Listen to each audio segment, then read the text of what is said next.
सर्वप्रथम आपल्याला सांगू जो शेवटच्या क्षणी शिवसेनाचे जिल्हा प्रमुख हे काँग्रेसचे वडेट्टीवार साहेबांशीच बोलणं करत होते आणि त्यांनी जी भूमिका घेतली तेव्हा आम्हाला त्या कोणत्याही गोष्टी माहिती दिली नाही.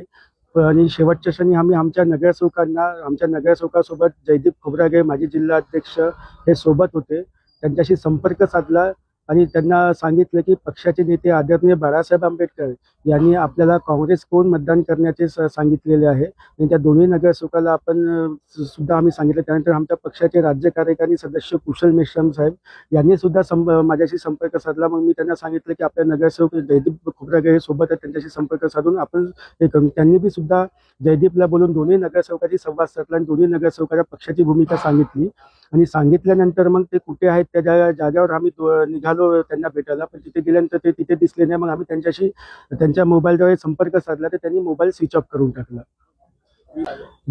शिवसेना उद्धव बाळासाहेब ठाकरे या पक्षाने जेव्हा भाजपशी बोलणी केली त्या याच्यामध्ये आम्हाला कुठेही विचारणी केली नाही. म्हणजे एक प्रकारे शिवसेनेने वंचितचा विश्वासघात केला असं म्हणायचं का? त्यांनी त्यांची भूमिका बदलवली पण आम्ही आमच्या काँग्रेसच्याच भूमिकेवर होतो. आम्ही आमच्या नगरसेवकांना काँग्रेसलाच मतदान करण्यासाठी सांगितलं होतं पक्षाच्या आदेशानुसार. पण ते नगरसेवक त्यांच्याशी संपर्क साधून त्यांना सांगण्यास सुद्धा आलं. पण ते नगरसेवक कुठे संपर्क तुटल्यामुळे हा समोरचा प्रसंग तुम्हाला माहित आहे जे घडले ते. हा एक विश्वासघात नाही वाटत का तुम्हाला? न सांगता भाजपसोबत गरोबा केला जेव्हा त्यांची निवडणूक पूर्व आघाडी होती. आता ते म्हणावं लागेल आपल्याला तसं. पण सुरुवातीपासून त्यांची काँग्रेस सोबतच बोलण्याची भूमिका होती आणि आम्ही काँग्रेस सोबतच जायचा निर्णय आमच्या पक्षाचा होता.